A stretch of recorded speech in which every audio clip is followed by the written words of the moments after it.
नमस्कार, बहुत स्वागत आपका। मैं हूं आपके साथ सचिन पाटिल। आप देख रहे हैं आनस 24/7। वक्त है 9 PM का।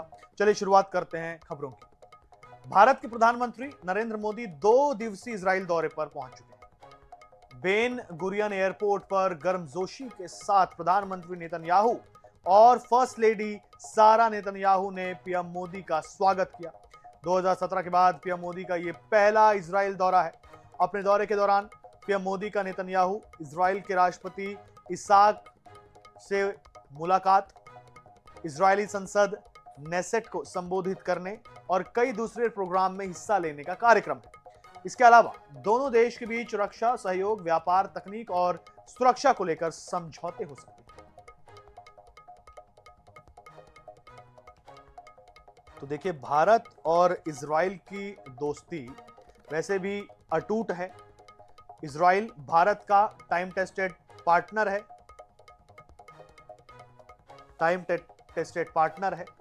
कई इमरजेंसी, जब आपातकालीन स्थिति भारत के सामने निर्मित हुई तो इजराइल हमेशा खड़ा नजर आया और इसी दोस्ती को आगे बढ़ाते हुए ये प्रधानमंत्री नरेंद्र मोदी और इजरायली प्रधानमंत्री बेंजामिन नेतन्याहू का कदम। और जब प्रधानमंत्री इजराइल पहुंचे तो उनका जबरदस्त तरीके से स्वागत हुआ। प्रधानमंत्री नेतन्याहू खुद उन्हें रिसीव करने पहुंचे। ये तस्वीर आप देख रहे हैं। अमेरिकी राष्ट्रपति डोनाल्ड ट्रंप ने अपने स्टेट ऑफ द यूनियन संबोधन में एक चौंकाने वाला खुलासा किया।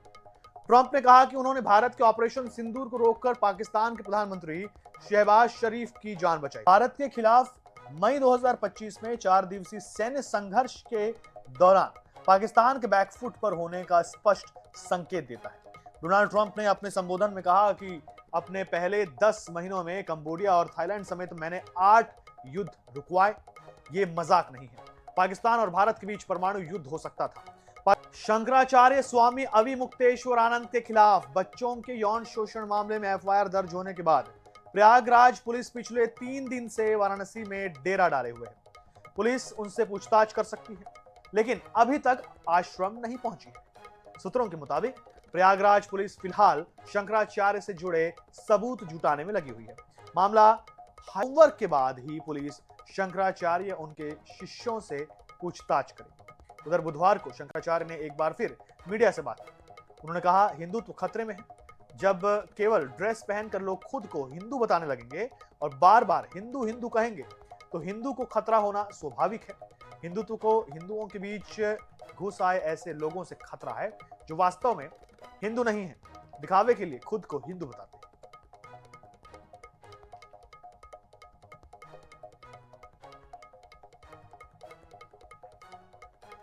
लाइसेंसधारी कोयला विक्रेता से 30,000 रुपए की रिश्वत लेते हुए रंगे हाथों पकड़े गए खनन विभाग के अफसर करोड़ों के आसामी निकले।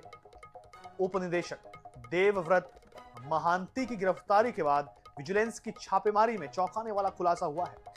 भुवनेश्वर स्थित उनके फ्लैट से 4 करोड़ रुपए से अधिक की नकदी बरामद की गई है। कितनी? 4 करोड़ रुपए से अधिक की। कैश को ट्रॉली बैगों और अलमारियों में छिपा कर रखा गया था।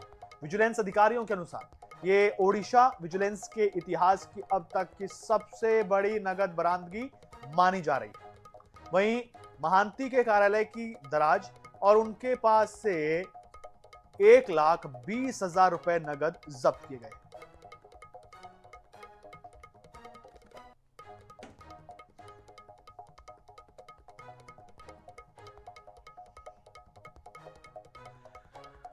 छत्तीसगढ़ विधानसभा में सियासत की रफ्तार उतनी ही तेज रही जितनी शहर की सड़कों पर दौड़ती डिलीवरी बाइक्स। मुद्दा था गिग वर्कर्स का। सवाल साफ था, क्या ऐप के जरिए काम करने वाले युवाओं को कानून का संरक्षण मिलेगा या वे यूं ही असमंजस में काम करते रहेंगे? रिपोर्ट देखिए।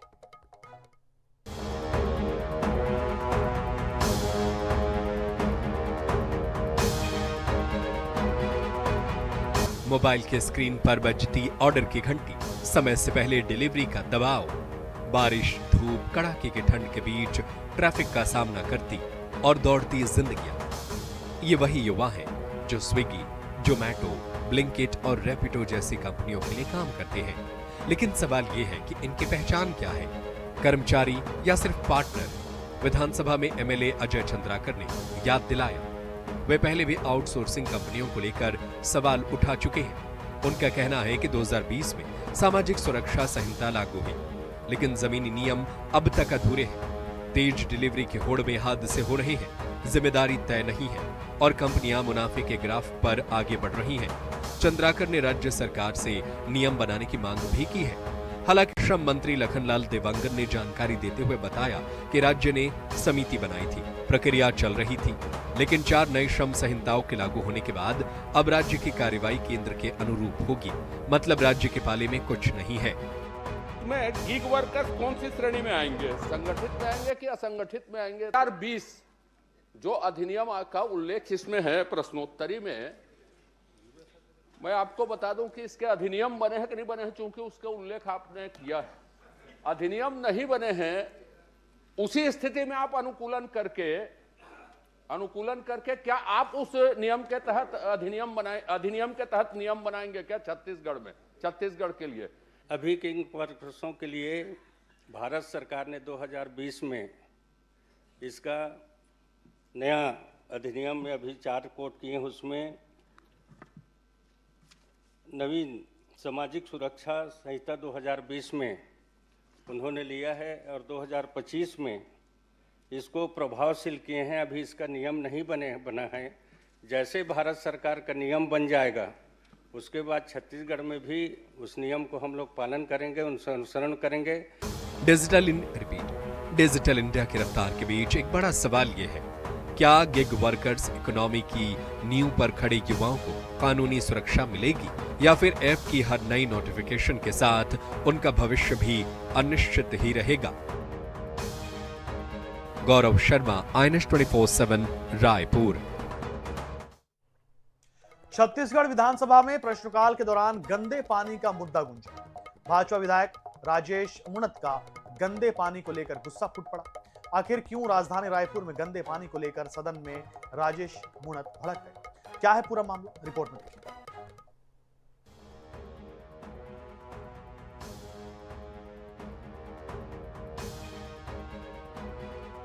छत्तीसगढ़ विधानसभा में बजट सत्र के तीसरे दिन प्रश्नकाल के दौरान विधायक राजेश मुणत ने खारून नदी में STP यानी सीवेज ट्रीटमेंट प्लांट का मुद्दा उठाया।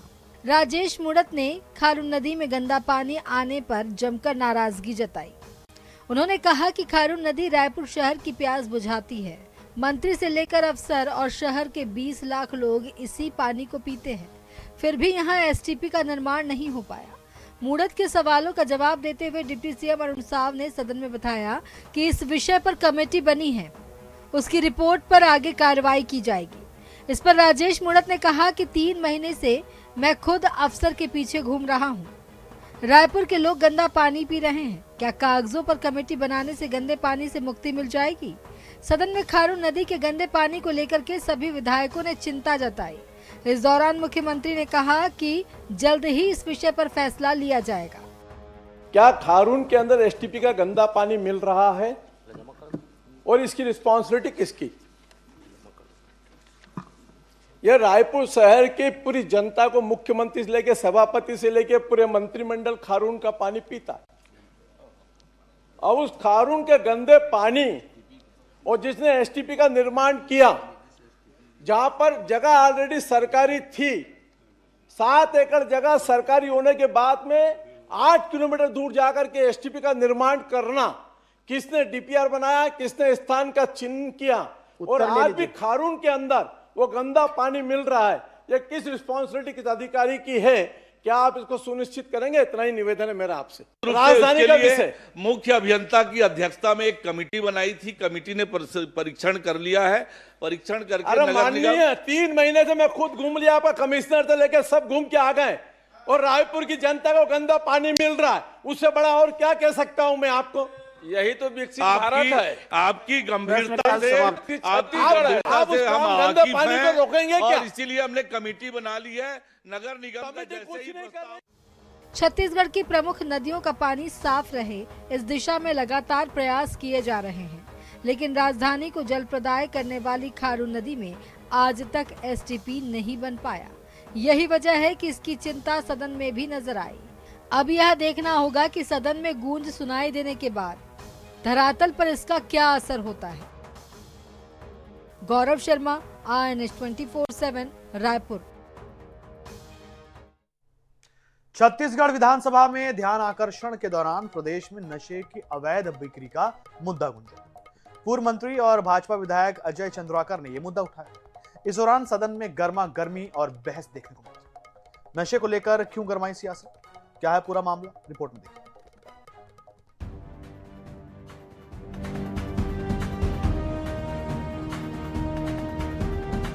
भाजपा विधायक अजय चंद्राकर ने ध्यानाकर्षण के जरिए प्रदेश में नशे के कारोबार और अवैध बिक्री का मुद्दा उठाया।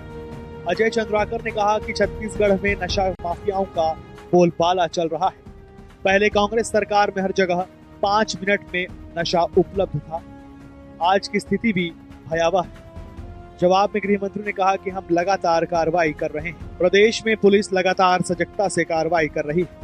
इस पर अजय चंद्राकर ने कहा कि गृह विभाग सिर्फ कार्रवाई गिना रहा है, लेकिन हम सामाजिक रूप से नशा खत्म हो इसके लिए क्या कर रहे हैं, यह महत्वपूर्ण है। इस पर गृह मंत्री ने कहा कि हम सिर्फ पकड़ने की कार्रवाई नहीं कर रहे, फाइनेंशियल कार्रवाई भी कर रहे हैं। बिलासपुर में जहां नशा पकड़ाया गया वहां 16 जगहों पर करोड़ों की प्रॉपर्टी भी अटैच की है। हमने एंटी नार्को टास्क फोर्स भी बनाया है। इसके लिए 100 पदों की स्वीकृति भी हुई है।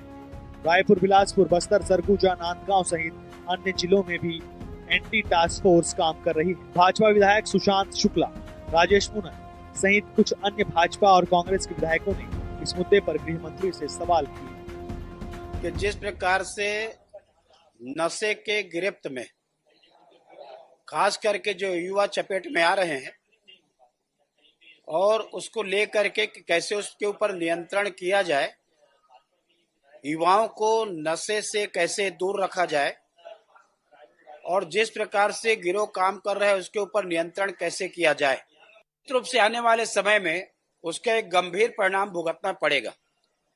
तो युवाओं को उस नशे के रोग से कैसे दूर किया जा सके, ये महत्वपूर्ण मुद्दा पर आज ध्यानाकर्षण में चर्चा हुई है। एनडीपीएस के माध्यम से कार्यवाही हुई और 145 प्रकरण पंजीबद्ध करके उस पर आदेश प्राप्त किया गया। 145 ऐसे प्रकरण हुए। कोई ड्रग का व्यापार करने वाला होता है, वो पैसे कमा लेता है और 6 महीना जेल काट कर आकर के उस पैसे को एंजॉय करता है जीवन में। ये नहीं हो पाएगा। इसके लिए फिर से मैं आपसे कहना चाहता हूं कि विष्णुदेव जी की सरकार में ही ये काम अभी प्रारंभ हुआ है। सफीमा कोर्ट होता है एनडीपीएस केसेस के लिए। हम बॉम्बे जोन में आते हैं तो बॉम्बे जोन हमारा पड़ता है। सफीमा कोर्ट के माध्यम से कुल मिलाकर के 16 ऐसे प्रकरण हुए जिसमें प्रॉपर्टी अटैच किया गया है। ये 13,29,51,735 रुपए की प्रॉपर्टी है जो कि इन प्रकरणों के माध्यम से 16 प्रकरणों के माध्यम से अटैच किया गया है। छत्तीसगढ़ विधानसभा में नशे को लेकर लंबी चर्चा। इस दौरान विधायकों की चिंता खुलकर सामने आई। साथ ही नशे के खिलाफ की जा रही कार्रवाई का ब्यौरा भी सामने आया। बड़ा सवाल यह है कि छत्तीसगढ़ के युवाओं को बर्बाद कर रही नशाखोरी आखिर कब रुकेगी और सदन में व्यक्त की गई इस चिंता का धरातल पर क्या असर होगा। रायपुर से INS 24/7 के लिए गौरव शर्मा की रिपोर्ट। मध्य प्रदेश के पूर्व मुख्यमंत्री दिग्विजय सिंह बुधवार को एक दिवसीय दौरे पर रायपुर पहुंचे। यहां उन्होंने पूर्व मुख्यमंत्री स्वर्गीय अर्जुन सिंह की तेंदुपत्ता नीति और मजदूर से मालिक नामक कार्यक्रम में शामिल हुए। इस दौरान मीडिया से चर्चा करते हुए पूर्व मुख्यमंत्री ने ट्रेड डील को लेकर मोदी सरकार पर तीखा हमला बोला। उन्होंने कहा, आज तक किसी प्रधानमंत्री ने देश के हितों पर कुठाराघात नहीं किया, जबकि अमेरिकी दबाव में नरेंद्र मोदी ने गलत फैसला किया है। दिग्विजय सिंह ने कहा कि उनके फैसले से अब देश के किसानों को नुकसान झेलना पड़ेगा।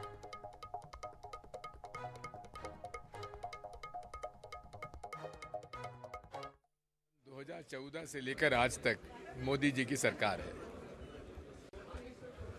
इन्होंने विकसित भारत की बात की है,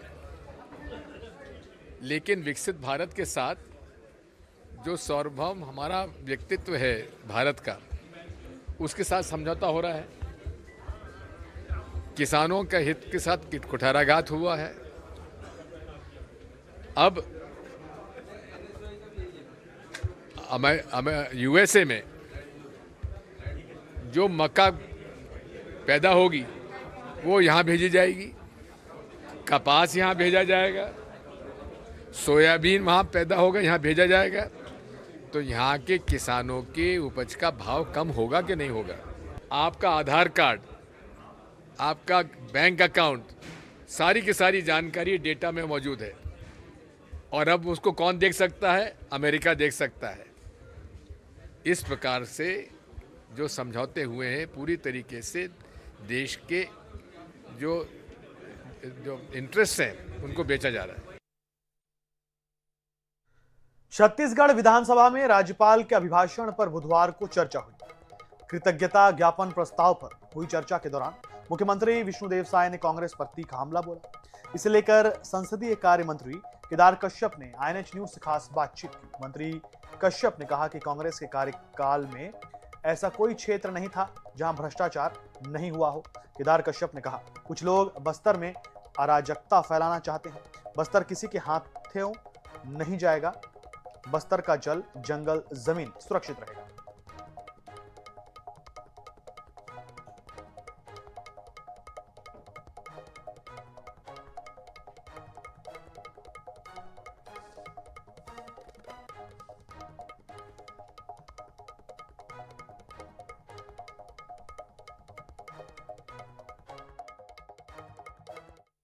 राज्यपाल के अभिभाषण पर कृतज्ञता ज्ञापन प्रस्ताव पर चर्चा हुई। संसदीय कार्य मंत्री जी हमारे साथ। मंत्री जी, आज मुख्यमंत्री जी का जो भाषण रहा वो कांग्रेस पर काफी आक्रामक रहा और बिंदुवार उन्होंने बताया कि कैसे कांग्रेस के राज में भ्रष्टाचार हुआ। कैसे देखते हैं? देखिए, कांग्रेस के राज में जो भ्रष्टाचार हुआ वो हम ही नहीं कहते, पूरे प्रदेश और पूरे देश की जनता कहती है। और ये पूरी तरीके से स्पष्ट हो चुका है कि कांग्रेस की सरकार हमेशा इस प्रदेश को, इस देश को लूटने पर विश्वास करती है। उनका एक ही मिशन है, वो कमीशन पे, और उस बात को लेकर के उन्होंने सभी स्थानों पर जिस तरीके से डाका डालने की कोशिश की, ये प्रदेश की जनता जानती है। और माननीय मुख्यमंत्री जी ने सत्य बयान किया है। और यदि उनको उस बात से आपत्ति है तो उस आपत्ति को यहाँ पर सदन में आकर कहने का करें, लेकिन वो जानते हैं कि वो झूठे साबित होंगे, इसलिए वो सदन में आके नहीं कह सकते। और माननीय मुख्यमंत्री जी ने जो बात कही है वो 100% सही है। और इस बात का प्रमाण हमको विधानसभा और लोकसभा में भी प्राप्त हुआ और जनता ने उनको यहाँ से सरकार से हटा करके इस बात को साबित भी किया है। सदन जी ने आज एक बहुत महत्वपूर्ण बात भी कही कि बस्तर के लोग इस बात के लिए निश्चिंत रहें कि बस्तर को कोई खदान के लिए, किसी अन्य उद्योग के लिए नहीं दिया जाएगा। बस्तर कृषि के लिए, फूड प्रोसेसिंग के लिए ही होगा और उससे किसानों को और वहां के लोगों को लाभ होगा। सदन से इस बात की आश्वस्ति क्या बताती है? देखिए, जो लोग कहते हैं नक्सलवाद के खात्मे के बाद भी वहां पर जो अराजकता की स्थिति उत्पन्न करना चाहते हैं, जो नक्सलवाद के पैरेलल एक और तरीके से लोगों को गुमराह करने की कोशिश कर रहे हैं कि नक्सलवाद खात्मा होगा तो उसके बाद में उद्योगपति आएंगे, जंगल समाप्त होंगे, इस तरीके से जो नैरेटिव सेट करने की कोशिश कर रहे हैं, उनको माननीय मुख्यमंत्री जी ने सदन के माध्यम से स्पष्ट कर दिया कि ये छत्तीसगढ़ है, ये बस्तर है, ये किसी के कहते हैं हाथों पे नहीं चलने वाली है। ये हमारे छत्तीसगढ़ की सरकार, हमारे भारतीय जनता पार्टी की सरकार वहाँ विकास पहुंचा के करेगी और किसी भी तरीके से ऐसे अफवाह से दूर रहें। हम बस्तर का विकास हो, इस बात को कुल मिलाकर सरकार सुनिश्चित भी करना चाहती। मुख्यमंत्री विष्णुदेव साय ने आज इसी संदर्भ में कांग्रेस पर तीखा हमला भी बोला और साथ ही साथ इस बात को भी सुनिश्चित कर दिया सदन के माध्यम से कि बस्तर में उद्योग जो होगा वो फूड प्रोसेसिंग का होगा और बस्तर विकसित हो, इस दिशा में प्रयास किए जाएंगे। कैमरामैन भूपेश जांगड़े के साथ गौरव शर्मा, INH 24/7 रायपुर। तो इजराइल दौरे पर हैं प्रधानमंत्री नरेंद्र मोदी। चलिए आपको सुनाते हैं क्या कुछ कह रहे हैं। And thanks to you, I am the first prime minister of India to address this August gathering.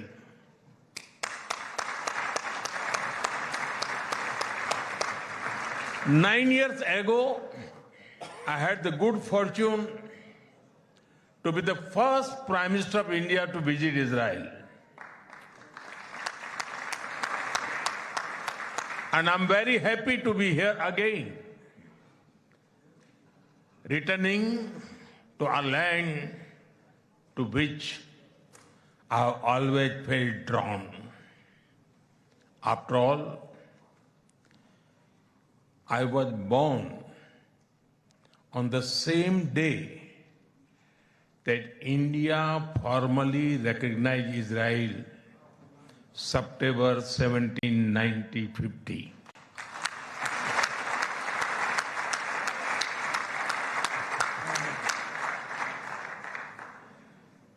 Honorable members, I also carry with me the deepest condolences of the people of India for every life lost and for every family whose world was shattered in the barbaric terrorist attack by Hamas on October 7. We feel your pain. We share your grief. India stands with Israel firmly, with full conviction in this moment and beyond.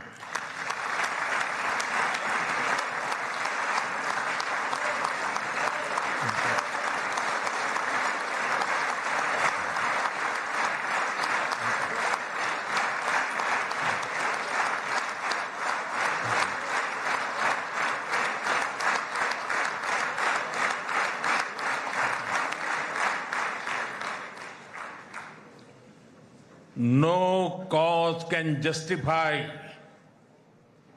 the murder of civilians. Nothing can justify terrorism.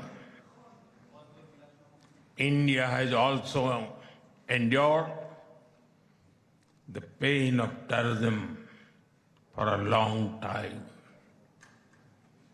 We remember the 26/11 Mumbai attacks and the innocent lives lost, including Israeli citizens.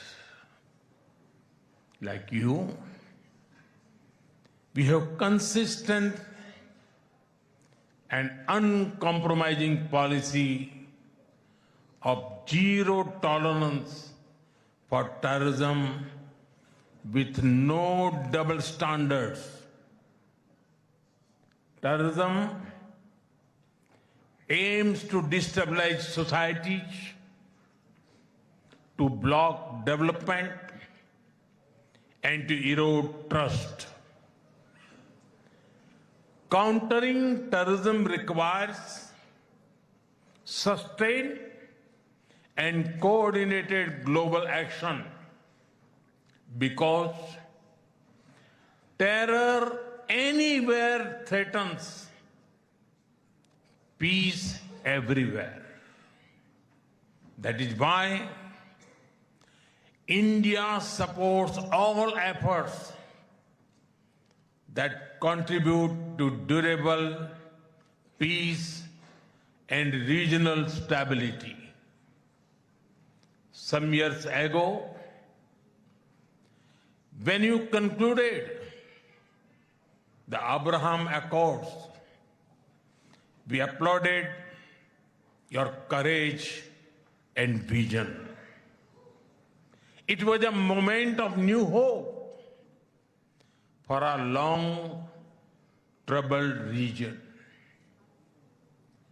Since then, the situation has changed significantly. The path is even more challenging. Yet, it is important to sustain that hope.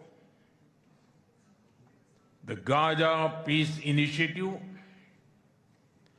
that was endorsed by the UN Security Council offers a pathway.